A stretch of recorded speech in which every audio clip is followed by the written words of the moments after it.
ಸಂಸದರಾದಂಥ ಚಿಕ್ಕಬಳ್ಳಾಪುರ ಕ್ಷೇತ್ರದ ಸಂಸದರಾದಂಥ ಸುಧಾಕರ್ ಅವರು ನೇರವಾಗಿ ಅವರು ನಿಷ್ಠಾವಂತವಾಗಿ ಕೊರೋನಾ ಟೈಮಲ್ಲಿ ಕೆಲಸ ಮಾಡಿ ಇವತ್ತು ರಾಜ್ಯದ ದೇಶದ ಒಂದು ಅಭಿಮಾನ ಗಳಿಸಿದ್ದಾರೆ. ಅವರಿಗೆ ಕಳಂಕ ತರಬೇಕು, ಅವ್ರ ಮೇಲೆ ಯಾವುದೇ ರೀತಿ ಆಪಾದನೆ ಮಾಡಕ್ ಆಗ್ತಾ ಇಲ್ಲ. ಕಾಂಗ್ರೆಸ್ ಪಕ್ಷ ಕುಗ್ತಾ ಇದೆ. ನೆಕ್ಸ್ಟ್ ಅವರು ಅಲ್ಲೇ MLA ಚಿಕ್ಕಬಳ್ಳಾಪುರದಲ್ಲಿ ಅಲ್ಲೇ ಸಚಿವರು ಆಗ್ತಾರೆ. ಮುಂದೆ ಅದೃಷ್ಟ ಯಾವ ತರ ಇದೆ ಅಂತ ತೋರಿಸ್ತದೆ. ಅವ್ರ ಹೆಸರು ಕಳಂಕ ತರೋದಕ್ಕೋಸ್ಕರ ಅವ್ರಿಗೆ ಗೊತ್ತಿಲ್ಲದಂತ ವ್ಯಕ್ತಿ, ಅವ್ರಿಗೆ ಒಬ್ಬ ನಾಗೇಶ್ವರಿಗೆ ಹುಟ್ಟಿದ್ದು ಯಾರು ಮಾಡಿರೋದು, ಒಬ್ಬ ಮಂಜುನಾಥ್ ಅಂತೇಳಿ ಒಬ್ಬ ಗ್ರಾಮ ಪಂಚಾಯಿತಿ ಅಲ್ಲಿ ಕಾರ್ಯನಿರ್ವಹಿಸ್ತಾ ಇರುವಂತವ್ರಿಗೆ ಡ್ರೈವರ್ ಆಗಿರುವಂತ ಬಾಬು ಅನ್ನೋರಿಗೆ ಕೆಲಸ ಕೊಡಿಸ್ತೀವಿ ಅಂತೇಳಿ ಯಾರೋ ದುಡ್ಕೊಂಡಿರುವಂತದ್ದು, ಅವರು ಡೆಡ್ ನೋಟ್ ಅಲ್ಲಿ ಈ ತರ ನಮಗೆ ಕೆಲಸ ಕೊಡಿಸ್ತೀನಿ ಅಂತೇಳಿ ಬರ್ದವ್ರೆ ಅಂತೇಳಿ ಇವತ್ತು FIR ಹಾಕಬೇಕು ಅಂತೇಳಿ ಕಾಂಗ್ರೆಸ್ ಒಳಸಂಚು ರೂಪಿಸಿ ಅವ್ರನ್ನ ಇವತ್ತು ಅವರ ಘನತೆಗೆ ಅವರು ಮಾಡಿದಂತ ನಿಷ್ಠಾವಂತಿಕೆ ಕಳಂಕ ತರೋ ಕೆಲಸ ಮಾಡ್ತಾ ಇದ್ದಾರೆ. ಇದನ್ನ ಎಚ್ಚರಿಕೆ ಕೊಡ್ತಾ ಇದ್ದೀರಿ. ಇದ್ರ ಬಗ್ಗೆ ಉಗ್ರ ಹೋರಾಟ ಮಾಡ್ತೀರಿ. ಯಾವುದೇ ಆಗಲಿ ಸುಧಾಕರ್ ಅವರು ನೋಡಿಲ್ಲ. ಒಬ್ಬ ಕಾರ್ಯಕರ್ತನು, ಸಾಮಾನ್ಯ ಕಾರ್ಯಕರ್ತನು ಒಂದು ಫಂಕ್ಷನ್ ತಂದ್ರು, ಒಂದು ಗೃಹ ಪ್ರವೇಶ ಕರೀಲಿ, ಒಂದು ಮದುವೆ ಕರೀಲಿ, ಒಂದು ಹೋಗುವಂತ ಸ್ವಭಾವ.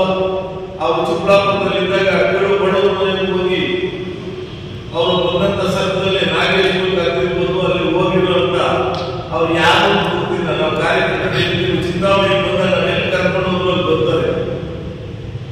ಇಂಥ ಸಂದರ್ಭದಲ್ಲಿ ಅವರ ಮೇಲೆ ಒಬ್ಬ MP ಅಲ್ಲಿ ಇವತ್ತು ದೇಶ ಸೇವೆ ಮಾಡಿಕೊಂಡು ಇವತ್ತು ಎಲ್ಲ ಒಂದು ಇನ್ಚಾರ್ಜ್ ಆಗ್ತಾ ಇದ್ದಾರೆ ಸೆಂಟ್ರಲ್ ಅಲ್ಲಿ ಅವರಿಗೆ. ಅಂತ ಪೋರ್ಟ್ಫೋಲಿಯೋದಲ್ಲಿ MP ಆಗಿ ಕೆಲಸ ಮಾಡಿಕೊಂಡು ಇದ್ರೆ ಸೇವೆಗಳು ಮಾಡಿಕೊಂಡಿರೋರ ಮೇಲೆ ಏನು ನಿಷ್ಠಾವಂತವಾಗಿ ಆಪಾದನೆ ಗೊತ್ತಿಲ್ಲದಂತ ವ್ಯಕ್ತಿ ಮೇಲೆ ಕಾಂಗ್ರೆಸ್ ಅವರು ಇದ್ರೆ ಅವರ ವಿರೋಧಿಗಳು ಮಾಡ್ತಾ ಇರೋ ಸಂಚು ಇದು ಯಶಸ್ವಿ ಆಗಲ್ಲ. ಇದೇನ FIR ಮಾಡ್ತೀನಿ ಅಂತಂದ್ರೆ ಮಾಡಿದ್ರೆ ನಾವೆಲ್ಲ ಚಿಕ್ಕಬಳ್ಳಾಪುರಕ್ಕೆ ಹೋಗಿ ಚಿಕ್ಕಬಳ್ಳಾಪುರ FIR ಮಾಡಿದ ದೇಶಕ್ಕೆ ಅವರು ಧರಣಿ ಕೊಡಬೇಕಾಗ್ತದೆ. ಮುಂದಿನ ಆಹಾರ ನಾವು ಅಲ್ಲೇ ಹೋರಾಟ ಮಾಡಬೇಕಾಗ್ತದೆ. ಇದು ಎಚ್ಚರಿಕೆ ಕೊಡ್ತಾ ಇದ್ದೀರಿ. ಕಾಂಗ್ರೆಸ್ ಇದನ್ನ ಕೈ ಬಿಡಬೇಕು. ದೌರ್ಜನ್ಯ, ಒಬ್ಬರ ಮೇಲೆ ದ್ವೇಷ ಅನ್ನೋದನ್ನ ಕೈ ಬಿಡಬೇಕು ಅಂತೇಳಿ ದಯವಿಟ್ಟು ಕೇಳ್ಕೊಳ್ತಾ ಇದ್ದೀರಿ. ಇದರ ಬಗ್ಗೆ ಎಚ್ಚರಿಕೆ ವಹಿಸಿ ಹೆಜ್ಜೆ ಇಡಬೇಕು. ಮುಂದಿನ ಪರಿಣಾಮ ನಮಗೇನೋ ಮಾಡೋದಲ್ಲ, ನಮ್ಮ ತೇಜವದೆ ಹಾಳು ಮಾಡೋದಲ್ಲ. ನಿಮ್ಗಿರುವಂತ ತೇಜವದೆ ನಿಮ್ಗಿರುವಂತದ್ದೇ ಹಾಳು ಮಾಡ್ಕೊಳ್ಳುವಂತ ಕೆಲಸ ಮಾಡಬೇಡಿ ಅಂತ ಎಚ್ಚರಿಕೆ ಕೊಡ್ತಾ ಇದ್ದೀರಿ. ಆ ಎಚ್ಚರಿಕೆಗೆ ಕಾಂಗ್ರೆಸ್ ಪಕ್ಷ ಕೆಲಸ ಮಾಡಬೇಕು. ವಿನಾಕಾರವಾಗಿ ಸಂಸದರ ಮೇಲೆ ಆಪಾದನೆ ಸಿಗಿಸಲ್ಲ ಅಂತ ಹೇಳ್ತಾ ಎಲ್ಲರಿಗೂ ನಾಡಿನ ಜನತೆಗೂ ಹಾಗೂ ಕ್ಷೇತ್ರದ ಜನತೆಗೂ ವರಮಹಾಲಕ್ಷ್ಮಿ ಹಬ್ಬದ ಶುಭಾಶಯಗಳು ಕೋರ್ತಾ ಸಶಸ್ತ್ರ ದಿನಾಚರಣೆಯ ಅಂಗವಾಗಿ 12ನೇ ತಾರೀಕು ಎಲ್ಲ ಮನೆಗಳ ಮೇಲೆ ನಾವು ರಾಷ್ಟ್ರಧ್ವಜ ಹಾರಿಸುವಂತ ಗರ್ಭಂದು ತಿರಂಗ ಅಂತ ಹೇಳ್ಬಿಟ್ಟು ಎಲ್ಲ ಮನೆ ಮೇಲೆ ರಾಷ್ಟ್ರಧ್ವಜ ಹಾರಿಸುವಂತ ಕಾರ್ಯಕ್ರಮ ಹಮ್ಮಿಕೊಂಡಿದ್ದೀರಿ.